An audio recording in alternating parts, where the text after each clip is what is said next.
Bonjour tout le monde, ma passion du moment, c'est la famille des papillons, les chétodons. Et c'est vrai que j'ai un peu la main lourde et que j'en importe beaucoup, ce qui ne plaît pas toujours à Blaise, mais c'est pas grave, on est là aussi pour tous se faire plaisir. Et donc je voulais partager avec vous quelques images de chétodons parce que c'est une famille qui est victime de préjugés, notamment du fait qu'en aquarium, ils ne sont pas toujours très faciles à élever. Alors c'est parfois vrai, pas toujours. En tout cas, c'est vrai que ce n'est pas des animaux qu'on peut mettre dans tous les récifs, tous les biotopes qu'on peut avoir chez nous, mais en tout cas, une des idées reçues sur les chétodons, c'est qu'ils sont très difficiles à nourrir.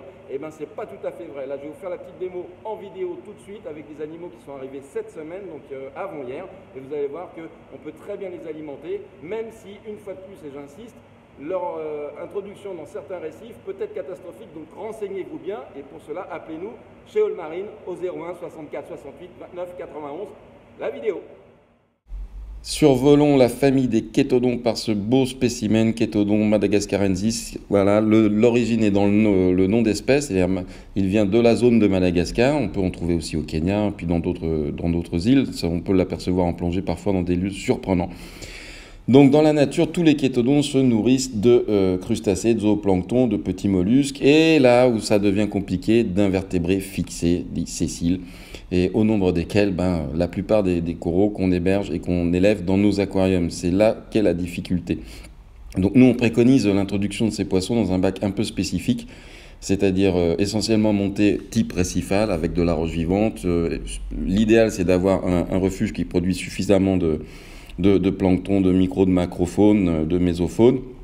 Là, au passage, un petit chétodon gutatissimus, je l'adore, il dévore, il est arrivé il y a que 2 jours, mais il est vraiment superbe.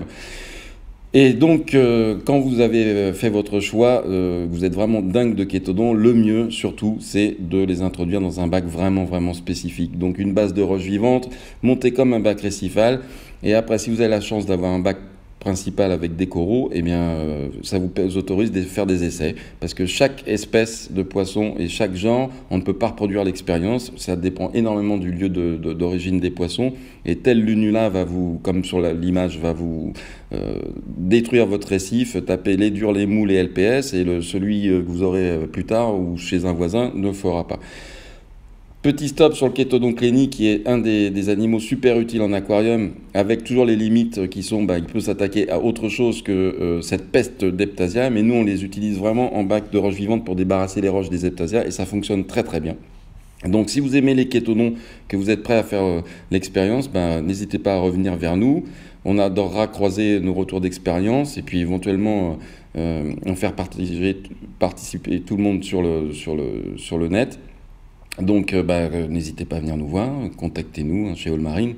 C'est avec grand plaisir qu'on pourra partager notre passion des poissons. À très bientôt.